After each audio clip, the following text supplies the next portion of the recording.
बिस्मिल्लाहिर्रहमानिर्रहीम। The blank page official में आपको खुशामदीद कहते हैं। अगर आप नए हैं इस चैनल पर तो सब्सक्राइब ज़रूर करिएगा और बेल आइकन को प्रेस करना ना भूलिएगा। मित्रों, इंडिया को ये एक खदशा रहा है, कंसर्न रहा है कि पाकिस्तान का जो गवादर पोर्ट है वहाँ पर चाइनीज़ नेवी जो है वो भी आकर बैठ सकते हैं। ट्रेनिंग के बहाने या किसी भी बहाने से चाइना की फोर्सेस, चाइना के जो मिलिट्री शिप्स हैं वो यहाँ पर आकर खड़े हो सकते हैं और ये इंडिया के लिए प्रॉब्लम्स क्रिएट कर सकते हैं। लेकिन ऐसा ही एक कंसर्न इंडिया को बांग्लादेश के हवाले से भी है।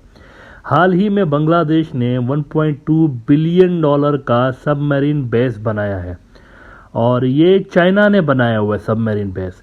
तो इंडिया के अंदर ये कंसर्न है कि ये जो सबमरीन बेस है ये भी हो सकता है कि चाइना भी इस्तेमाल करना शुरू हो जाए। और वो कहते हैं ये पायरेसी जो होती है, सी पायरेसी, इसको रोकने के लिए और मुख्तलिफ बहानों से चाइनीज़ यहाँ पर आ सकते हैं। और गवादर से ज़्यादा ख़तरनाक ये बेस इसलिए हो सकता है बांग्लादेश का इंडिया के लिए क्योंकि ये बिल्कुल पास है अंडमान और निकोबार आइलैंड जो इंडिया के हैं उनके बिल्कुल पास है, जहाँ पर सेंसिटिव मिलिट्री इंस्टॉलेशन है इंडिया की। मतलब गवादर के पास तो कोई इंडियन अड्डा, इंडियन बेस तो नहीं है ना समुद्र के अंदर, लेकिन यहाँ बांग्लादेश के बिल्कुल पास जो है अंडमान और निकोबार आइलैंड्स मौजूद हैं और इंडिया इन्हीं के बलबूते पे स्ट्रेट ऑफ मलाका जो ब्लॉक करने का कार्ड वो कहते हैं हमारे पास है कि हम स्ट्रेट ऑफ मलाका ब्लॉक करके चाइना का जो ट्रेड है, ऑयल और ट्रेड का रूट, वो ब्लॉक कर सकते हैं। तो इसी के बलबूते पे वो कहते रहते हैं, अंडमान और निकोबार आइलैंड के बलबूते पे, कि यहाँ पर हमारी फोर्सेस मौजूद हैं, सिर्फ हमने जहाज़ों को मूव करना है और ये जो नैरो पट्टी है इसको हम बंद कर सकते हैं। लेकिन अगर चाइनीज़ बांग्लादेशी सबमरीन बेस पे आते हैं तो इंडिया के लिए बड़ा मुश्किल हो जाएगा इस कार्ड को खेलना भी।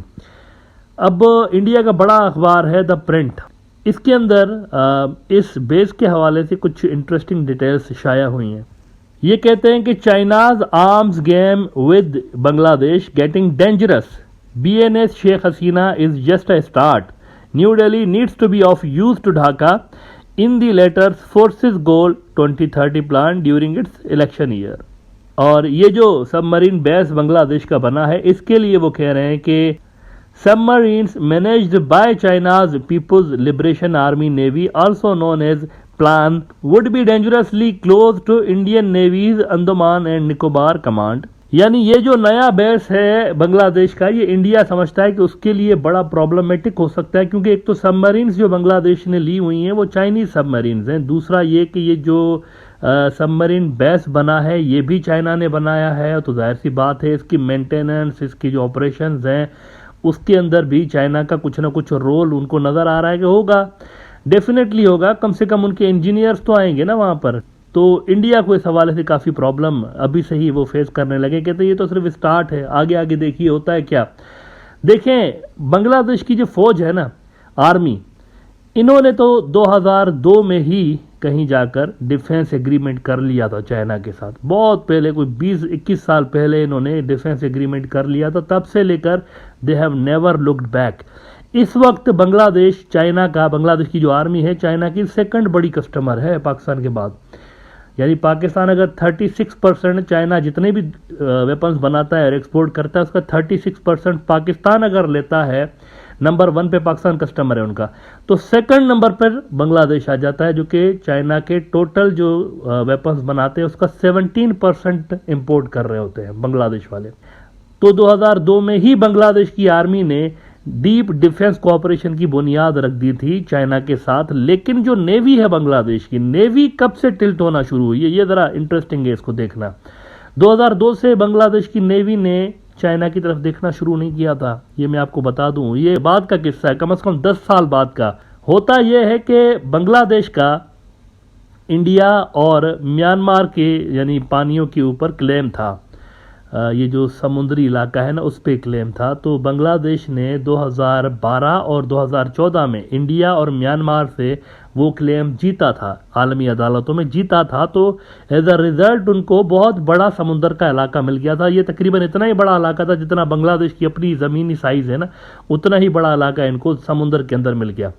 अब जब इनको इतना बड़ा इलाका मिल गया, एकदम एक साथ मिल गया 2012 में और 2014 में, तो इनकी नेवी के पास जाहिर सी बात है एकदम से बहुत ज़्यादा डिमांड क्रिएट हो गई कि शिप्स भी ज़्यादा होने चाहिए इस नए इलाके को कंट्रोल करने के लिए, इसको प्रोटेक्ट करने के लिए, और सबमरीन्स की भी नीड ज़्यादा यानी एकदम से क्रिएट हो गई। तो उस वक्त ये होता है कि इंडिया जाहिर सी बात है वो खुद इंपोर्ट करने वाली आर्मी, इंपोर्ट करने वाली नेवी है, वो तो मैन्युफैक्चरर तो है नहीं, वो तो खुद रशिया से और दुनिया के दूसरे बड़े मुल्कों से अपने हथियार इंपोर्ट कर रहे होते हैं। तो इनके पास कुछ था ही नहीं ऑफर करने को उस वक्त भी बांग्लादेश के पास। एज अ रिजल्ट बांग्लादेश की नेवी के पास और कोई चारा था ही नहीं, वो चले गए चाइना के पास और चाइना से उन्होंने सबमरीन्स खरीदी और चाइना से उन्होंने उस वक्त डिफरेंट जो डिफेंस के इक्विपमेंट्स थे वो तब से लेकर उन्होंने ख़रीदना शुरू किए। तो 2012-2014 से लेकर तकरीबन नेवी जो है बांग्लादेश की, उनके भी डीप टाइज डेवलप होना शुरू हुए चाइना के साथ, बिकॉज इंडिया यूँ समझे कि इक्वेशन से आउट था। आज भी तकरीबन वही सूरत हाल है, इंडिया के पास कुछ ज़्यादा ऑफर करने को है नहीं बांग्लादेशी नेवी को। तो यूँ समझे बांग्लादेश के पास लिमिटेड ऑप्शन थे इस रीजन के अंदर ही, इंडिया नहीं तो फिर चाइना, तो वो चाइना के पास चले गए। नाउ ये इंडिया के लिए एक बड़ा यूँ समझे कि कंसर्न है कि मिलिट्री बेसिस जहाँ पर चाइनीज़ इन्वॉल्वमेंट है और on top of that Chinese असलहा उधर, और ये बिल्कुल साथ में हो रहा है उनके अंडमान और निकोबार आइलैंड्स के। रातों रात तो सिचुएशन ये चेंज हो नहीं सकती। इंडिया को करना क्या होगा आगे, ये एक बड़ा क्वेश्चन मार्क है इसके ऊपर। इंडिया के पास ऑब्वियसली डिफेंस की जो प्रोडक्ट लाइन है वो कोई ज़्यादा है नहीं, तो वो करेंगे क्या। नेवी को तो कुछ ऑफर ज़्यादा कर नहीं सकते, एज आई सेड मिलिट्री जो उनकी है वो भी इतना ज़्यादा ऑफर नहीं करते। पैसे तो दे रहे हैं इनको कि $5 अरब की क्रेडिट लाइन है, $500 मिलियन की, वाट एवर, लेकिन वो लेंगे क्या, बांग्लादेशी लेंगे क्या। असल क्वेश्चन ये है कि क्या वो जो चीज़ें उनको चाहिए जो कि वो चाइना से ले रहे हैं उसका अल्टरनेट इंडिया के पास है या नहीं है। The answer is no. India के पास डिफरेंट किस्म की चीज़ें हैं, उसी तरह की नहीं है जो कि वो ले रहे होते हैं। तो यहाँ पर इंडिया को करना क्या चाहिए, इस हवाले से द प्रिंट में जो आर्टिकल लगा है उसमें एक सजेशन दी गई है, वो मैं आपको ज़रा दिखाना चाहूँगा। वो कह रहे हैं कि about 52 years after the 1971 liberation war a new generation of Bangladesh. अब देखिए इनके बारे में मैं बात करता रहता हूँ, मैं हमेशा जो कहता हूँ ना कि बांग्लादेश के अंदर इंडिया कमज़ोर हो रहा है और चाइना स्ट्रांग इस वजह से हो रहा है कि जो नई जनरेशन है वहाँ की, जनरेशन वाई, जनरेशन जी, जनरेशन अल्फ़ा, ये वो जनरेशन है जो कि बांग्लादेश की आबादी में इस वक्त अक्सरियत में आ गए हैं। बांग्लादेश की आधे से ज़्यादा जो आबादी है वो नौजवानों पे मुश्तमिल है। ये वो जनरेशन नहीं है जो कि 1971 में, यानी जिन्होंने देखा था 1971, या जिन्होंने जो है वो इंडिया को एज अ हीरो उभरते हुए देखा, ये वो जनरेशन नहीं है। ये जनरेशन डिफरेंट है, ये सोशल मीडिया वाली जनरेशन है। इन्होंने वो दुनिया देखी है जहाँ पर इंफॉर्मेशन का सैलाब था। इनकी जो ब्रॉटअप हुआ है ना, इनका जो तरबियत हुई है वो डिफरेंट किस्म की हुई है। इनके पास ज़्यादा इंफॉर्मेशन थी, दुनिया से कनेक्टेड, इंटरनेट पढ़ रहे हैं, ये टीवी चैनल देख रहे हैं, वो देख रहे हैं, बाहर की दुनिया देख रहे हैं, बाहर के न्यूज़ आउटलेट्स देख रहे हैं, आलमी सतह पर क्या हो रहा है वो देख रहे हैं। पहले की जनरेशन में थोड़ा सा फ़र्क था, उनके पास लिमिटेड इंफॉर्मेशन के सोर्सेज थे, स्टेट कंट्रोल 2-4 जो न्यूज़पेपर्स थे वो होते थे, 1-2 टीवी चैनल्स होते थे और वो भी गवर्नमेंट के कंट्रोल में। वहाँ पर जो इनको इंफॉर्मेशन ऊपर की लेवल पर दिखाई जाती थी ये वही देखते थे। लेकिन बाद वाली जो जनरेशन आई है, जनरेशन वाई, जी, अल्फ़ा, ये सोशल मीडिया को अडॉप्ट करने वाली जनरेशन है। इन्होंने दुनिया से कनेक्ट होकर देखा है, तो इनकी सोच डिफरेंट है। ये इंडिया को as a role model, as a hero देखते ही नहीं है। इनके नज़दीक इनके अपने इंटरेस्ट हैं, इनको जॉब चाहिए, इनको बांग्लादेश की कनेक्टिविटी चाहिए दुनिया भर के साथ। अब यहाँ पर इंडिया के लिए फिर प्रॉब्लम हो रहा है। तो द प्रिंट वाले भी नई जनरेशन के बारे में लिख रहे हैं कि a new generation of Bangladesh comprising young voters is looking for jobs, economic progress and political stability. India's mission in Dhaka must establish contact with all sections of Bangladeshi society and its political forces to impress upon them. उनको target करें, तो जो नई generation है उन पे focus करके policies बनाएं। To impress upon them the need to emphasise issues impacting the daily life of the citizens. यानी बांग्लादेश की जो नई जनरेशन है उनको क्या चाहिए, वहाँ पर इंडिया को फोकस करना चाहिए, उनको ये चीज़ें चाहिए, इकोनॉमिक बेनिफिट।